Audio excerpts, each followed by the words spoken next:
If you play Apex Legends on a controller, you've probably had times when you knew you could have done better, but your movement, inputs, or the controller itself got in the way.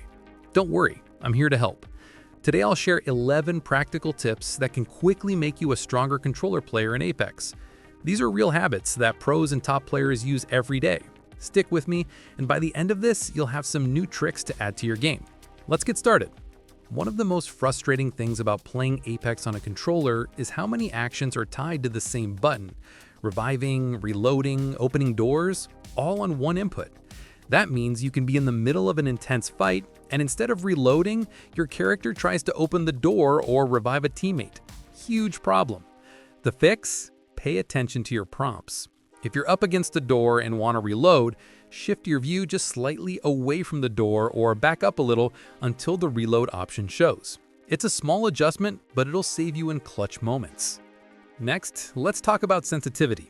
I know everyone always asks, what's the best sensitivity on the controller?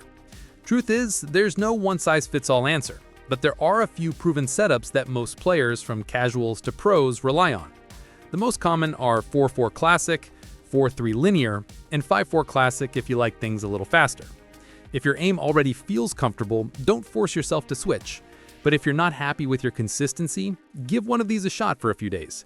The key is sticking with it long enough for your muscle memory to adjust. Now, button layouts. If you're using the default layout, you're probably making your life harder than it needs to be. I recommend switching to Button Puncher. This swaps your melee button to circle or B and puts crouch on your right stick. That means you can slide and crouch without taking your thumb off the aim stick.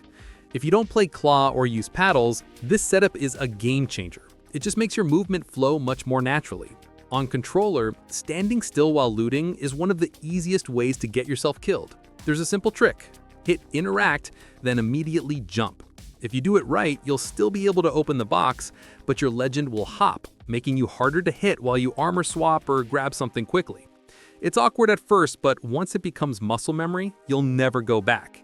You can also crouch while looting, which doesn't give you full movement, but at least makes you a slightly smaller target. And on that note, be mindful of how long you're stuck in a death box. Unlike mouse and keyboard players, we can't move while looting, which means we're basically target dummies. If you need something specific, grab it fast and get out.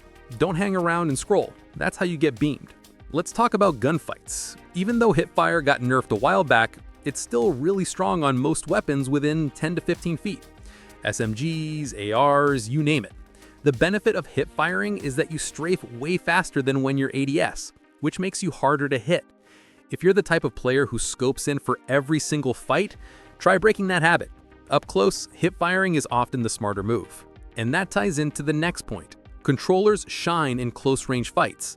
Aim assist is strongest when you're right up in your opponent's face. That means if you can consistently close the gap and take fights up close, you'll have a massive advantage.